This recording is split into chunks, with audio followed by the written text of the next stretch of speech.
चाहे चिल्लाओ, अब मैं कहूँगी आप चाहे चीखो चाहे चिल्लाओ, भाड़ में जाओ। अस्सलाम वालेकुम। अस्सलाम वालेकुम जी। कैसी हैं आप? मैं बिल्कुल ठीक ठाक। अच्छा मैम, मुझे बताइएगा, लास्ट अप्रैल में जो सुप्रीम कोर्ट का फैसला आया था और आज जो फैसला है ये भी अप्रैल में आया, इस हवाले से आप क्या कहना चाहेंगी?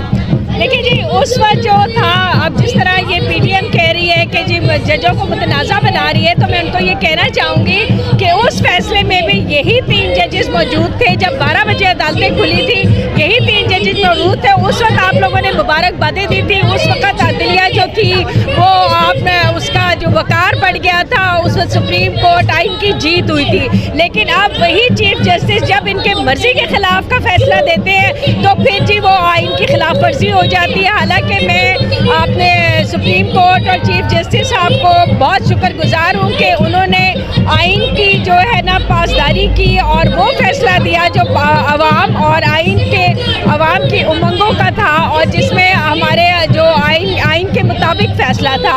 तो हम अवाम बेइंतहा खुश है और आज इसीलिए हम यहाँ पर मौजूद हैं। अच्छा मैम, मुझे बताइएगा, मरियम नवाज जो है ना, पहले फ्राई पैन की बात थी, फिर वाशरूम सफाई की बात थी और आज जो वीडियो वायरल हो रही है, आज किचन तक पहुँच गई हैं। क्या लग रहा है वो अपनी मखसूस जगह पे पहुँच रही हैं? वो अपनी औकात में आ रही हैं। आपने देखा होगा कि वो जो देखिए, आपने देखा कि वो फ्रूट चाट में वो सिर्फ या तो उसकी ज़बान चलती है या अभी हमने उसको चमचा चलाते हुए देखा है और साथ में 2 चमचियाँ खड़ी हुई थी जो कि फ्रूट डाल रही थी। बेचारी इतना भी नहीं कर सकती, फ्रूट चाट में सिर्फ चमचा चलाया। और मुझे नहीं समझ आती इस वीडियो वायरल करने का क्या तुक बनता है। तो बहरहाल वो अजीबोगरीब किस्म की खातून है, जो भी करना चाहती है करती है, लेकिन ये बड़ी मुज़ाइका खेज चीज़ थी कि वो चम्मच चला। मैम, मरियम औरंगजेब जो कहती थी आप चीखो चलाओ, वो डायलॉग जरा बोल सकती हैं आप? आप चाहे चीखो चाहे चिल्लाओ, अब मैं कहूँगी आप चाहे चीखो चाहे चिल्लाओ, भाड़ में जाओ। Thank you ji, thank you. मौजूद है इस टाइम हम लिबर्टी गोल चक्कर में, आप देख सकते हैं आज यौम तशक्कुर मनाया जा रहा है। पाकिस्तान तहरीक इंसाफ की जो कारकुनान है, अभी सीनियर रहनुमा, इनसे भी बात करते हैं। अस्सलाम वालेकुम। वालेकुम अस्सलाम। सबसे पहले तो बहुत बहुत मुबारकबाद, जो सुप्रीम कोर्ट का बहुत बड़ा फैसला है पाकिस्तानी अवाम के हक में आया।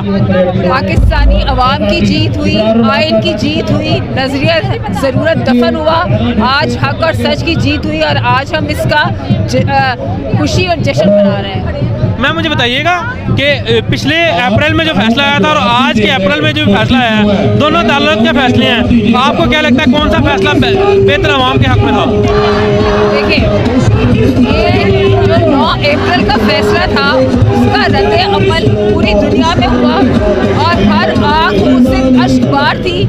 जिस तरह से इन डाकुओं ने और चोरों ने, अमेरिका के टट्टुओं ने अमेरिका के साथ मिलकर जो शबखून मारा था उस दिन खाना काबा में और पूरी दुनिया के मुसलमानों में एक गम की लहर थी और हर आँख अश्कबार थी, क्योंकि एक हक पे डाका मारा गया था और एक ऐसे हुक्मरान का तख्ता उल्टा गया था जो पूरी मुस्लिम उम्मत की आवाज़ थी, ना सिर्फ पाकिस्तान का वो प्राइम मिनिस्टर था। और आज 8-9 महीने की जद्दोजहद, बल्कि मैं कहूँगी 26 साल के इस बंदे की जद्दोजहद जो है आज वो रंग लाई और वो जिस मिशन में निकला हुआ था अपने मुल्क को, अपने लोगों को शऊर देने के लिए, आज वो दिन आ गया। आज हक और इंसाफ की फतह हुई। जो सुप्रीम कोर्ट का फैसला आया हम उसका खैर मकदम करते हैं और हम उमर अता बदियार को सलाम पेश करते हैं, खराज तहसीन पेश करते हैं कि उन्होंने अवाम के दिल की आवाज़ सुनी और आइन के मुताबिक फैसला किया। Thank you ma'am. मौजूद है इस टाइम हम लोग लिबर्टी चौक में।